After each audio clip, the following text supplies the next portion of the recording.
Welcome to Paranormal or Reality. On today's video, we explore some ghost stories from around the country that will keep you up at night.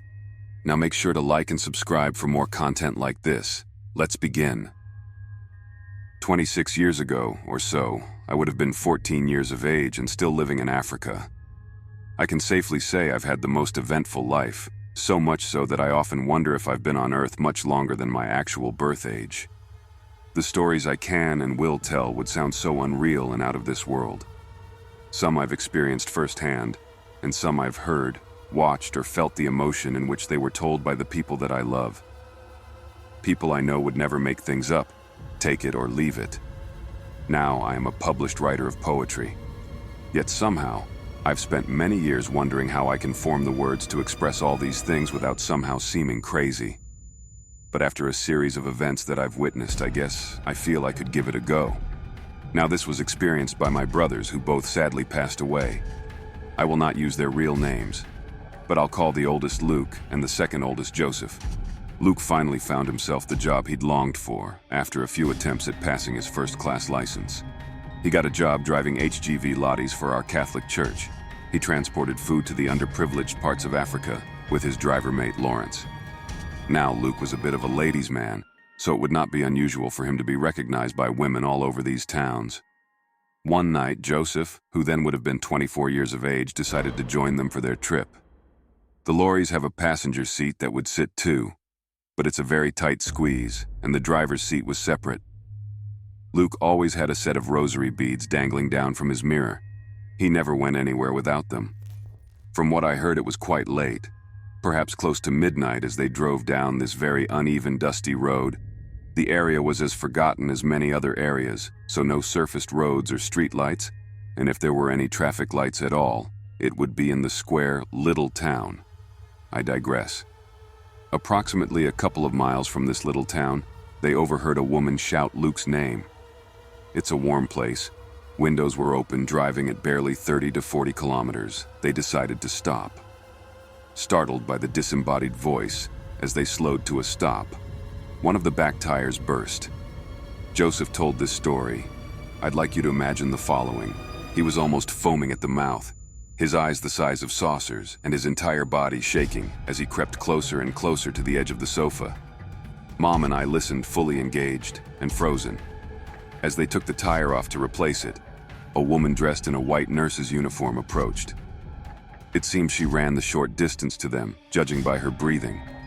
She thanked them for stopping, asked which one amongst them was Luke. After all formalities, they asked if she needed a lift into town, which she did. She squeezed in between Lawrence and Joseph, who sat right by the window, and they began to travel.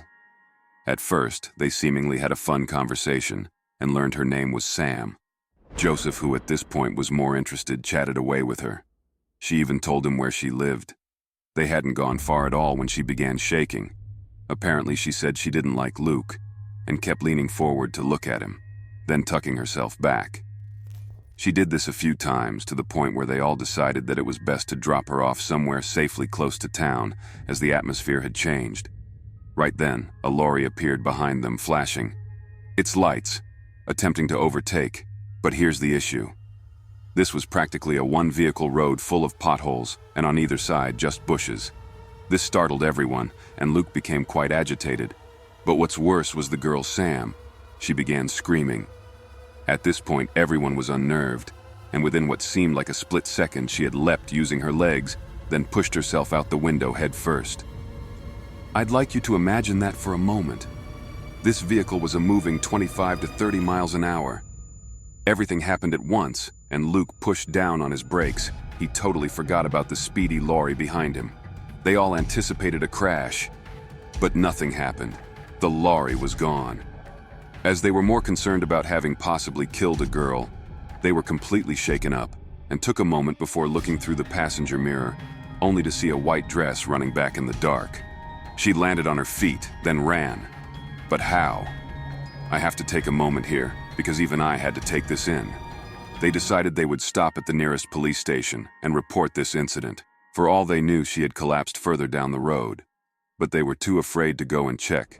They for sure thought they'd face legal charges. Who would believe she leapt out of a moving lorry? When they finally had a cup of water and calmed down a bit, they told the officer. His answer was one that haunted my brothers for a very long time, created a small obsession within Joseph. "So you saw them too?" he asked. "And the lorry?" "A lorry matching your description was transporting a bunch of young nurses to our local hospital, but sadly crashed, killing all the nurses on board, including the driver. Since then, people have reported hearing their names called, women screaming, or a lorry that comes out of nowhere and disappears.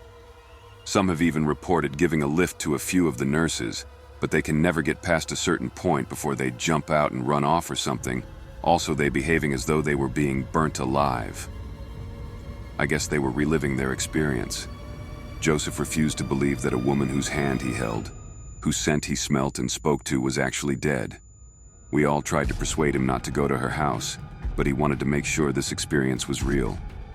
He told us after that he went to the address and asked for a Sam.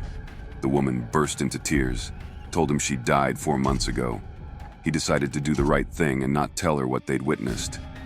He was never the same after that. He would eventually experience a similar encounter, which I'll post next time. I can attest to this one, as I heard the initial beginnings to what then happened later that night. Hello? My family and I moved last year to a house in a little town. We were told that the lady who lived here before us had passed away in the house, and possibly her husband as well. We've had a couple weird things happen, like weird noises, things falling off shelves. But lately, we've seen a lot of things. The first time I saw it, it was like 2 a.m., and I got up from bed to go to the washroom, and I saw someone walk into the kitchen. I said hello because I thought it was one of my parents. No one responded, so I walked in, and no one was there. It was late, so I thought I was just seeing things LOL. So down to today. I had just woken up, home alone, but I didn't know that. Got out of bed to go get my medicine. I'm bad at taking pills. It takes me a couple tries, so I'm standing in the kitchen, looking out the window, when I saw behind me a black figure walks behind me to the hallway. I said hi again, because I thought it was maybe my dad. So, once I finished taking my pills, I walked through the hallway rooms, and no one was there. Weird. So I went to see if the cars were still there, and they weren't. This hello ghost is freaking me out. I called my dad and asked if anyone was home. He said, "Just you." I was freaking out and babbling. He said, "You saw it too?" I asked him the shadow person walking the hallways. I'm like, okay, so I'm not seeing stuff. He reassures me, it's a friendly spirit. Then I go sit down. My dog is beside me and I hear what sounds like a footstep at the end of the hallway. I can't see it from where I'm sitting. I call my other dog, because maybe I'm just freaking myself out. She was beside me and didn't realize the sound. Then all of a sudden I hear running down the hallway. It was so freaky but kind of cool. So this has really solidified it for us that there's definitely at least one spirit here. Edit. Hi, it's the same day, keep in mind. I feel sick, I'm so scared, LOL. I just called my mom to tell her what happened earlier. My mom is really excited for a ghost friend, LOL. Anyway, I went to go into the kitchen to make food for her before she got home and hung up the phone. My dog Daisy and I were in the kitchen. I talked to my doggy a lot. I said, ha ha ha, wouldn't it be funny if I saw the ghost again? And a couple seconds later, my dog's hair went up. She started growling at something. She never growls or gets scared at anything.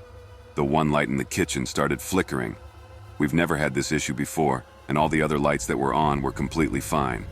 Now I'm just sort of ranting about it, so I'm not so freaked out.